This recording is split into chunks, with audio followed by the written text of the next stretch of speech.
घोडा घास से दोस्ती करेगा तो खाएगा क्या, या न्यायाने जर इथे प्रत्येक वकिलाने फक्त आणि फक्त फिर्यादीचीच बाजू मांडायची ठरवली आणि आरोपीची बाजूच मांडायची नाही म्हटलं तर कोर्टाचं कामकाज कसं चालणार?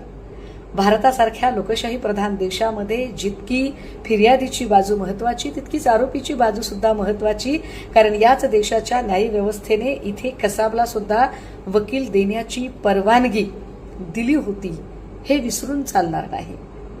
वादे वादे जायते तत्वबोधा या सगळ्या युक्तिवादातूनच नेमकं सत्य काय ते बाहेर येत असतं. त्यामुळे निश्चितपणे हगवणे कुटुंबाला सुद्धा स्वतःची बाजू मांडण्याचा अधिकार आहे आणि त्यासाठी महागातला महाग वकील देण्याचा अधिकार आहे. आणि वकिलाने सुद्धा अगदी त्याची सगळी बुद्धिमत्ता पणाला लावून बाजू मांडण्याचा त्याला अधिकार आहे, किंबहुना त्याचं कौशल्य तो दाखवू शकतो. पण बुद्धिमत्ता पणाला लावून हगवणींचे वकील बुद्धिमत्ता पणाला लावत आहेत की नीतिमत्ता पणाला लावत आहेत, हा खरा कळीचा मुद्दा आहे.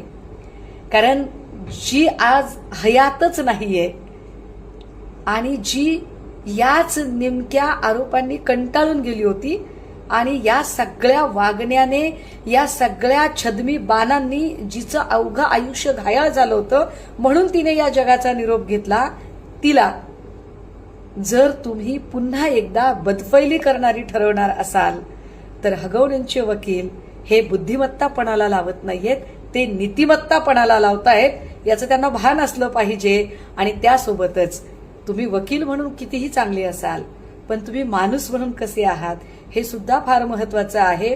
कारण या केसमध्ये कदाचित वकील म्हणून तुम्ही तुमचं सगळं बौद्धिक कौशल्य पणाला लावत आहात, परंतु तुमच्या घरातल्या मुली सुना काय यांच्या नजरेला नजर देऊन तुम्ही हेच सगळे मुद्दे मांडू शकाल का?